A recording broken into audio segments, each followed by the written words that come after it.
என் தங்க பிள்ளையே, எதற்கு இந்த குழப்பம்? இந்த பதிவு உன் கண்ணில் தென்பட்டு விட்டதென்றால் அம்மா உன்னை நான் பார்த்து கொண்டு இருக்கிறேன் என்று அர்த்தம். இன்னைக்கு செவ்வாய்க்கிழமை. அம்மா, எனக்கு என்ன வந்து சோதனை? உன்னை பார்க்க வேண்டும், உனக்கு வழக்கு கொடுக்க வேண்டும், உனக்கு படையல் போட வேண்டும் என்று நான் பல கனவுகள் வைத்து கொண்டு இருந்தேன் அம்மா.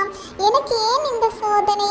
நான் இப்பொழுது அங்கே இங்கேயும் ஓடிக்கொண்டு இருக்கிறேன். 1000 தடவை உன்னை விழித்தேனே அம்மா, ஒரு தடவை கூட உன் காதில் விழவில்லையா என்று நீ புலம்பிக் கொண்டாயிருக்கிறாய் என் செல்ல மகளே. நான் கேட்டுக்கொண்டுதான் இருக்கிறேன்.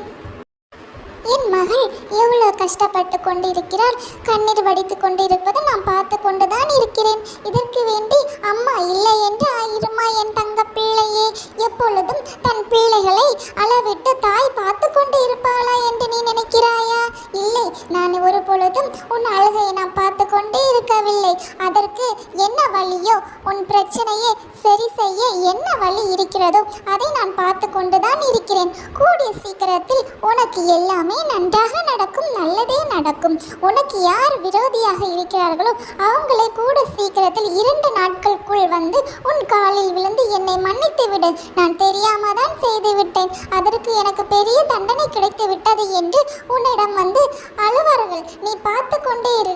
இதுக்கு என்ன காரணம் என்று நீ தெரியாமல் பிரச்சனையில் அழுது கொண்டு இருந்துகிட்டு, அம்மா உனக்கு நான் டெய்லியும் விளக்கு கொளுத்துகிறேன், உனக்கு நான் படையல் போடுகிறேன், உனக்கு ஆரம் சூட்டுகிறேன், ஆனால் என் வாழ்க்கையில் இவ்வளவு குழப்பம் நடந்து கொண்டிருக்கிறது, நீ பார்த்தும் பார்க்காதது போல் இருக்கிறாய் என்றால் எனக்கு கோபமாவா நீ கேட்டுக்கொண்டிருக்கிறார்? எப்பொழுதும் கவனத்தில் கொள்.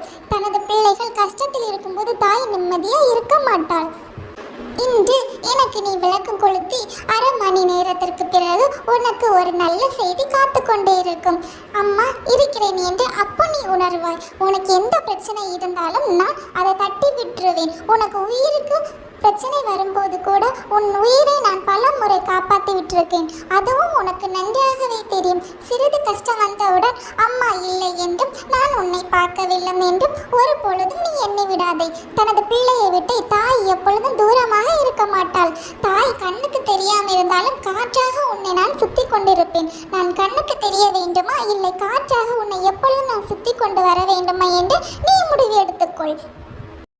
என் பிள்ளையை அள வைத்தவர்களை நான் ஒரு பொழுதும் மன்னிக்கப் போவது கிடையாது. அதற்கான தண்டனை கூடிய சீக்கிரத்தில் 2 நாட்களுக்குள் அவர்கள் அனுபவிக்கப் போகிறார்கள். இதை நீ பார்க்கத்தான் போகிறாய். அதுக்குள்ளாடி அம்மா நான் சொன்னது தவறு என்று என்னை மன்னித்து விட அம்மா என்று நீ என்கிட்ட கேட்கத்தான் போகிறாய். பார்த்து கொண்டே என் செல்ல பிள்ளையே, எப்பொழுதும் மனம் உடைந்து போகாதே.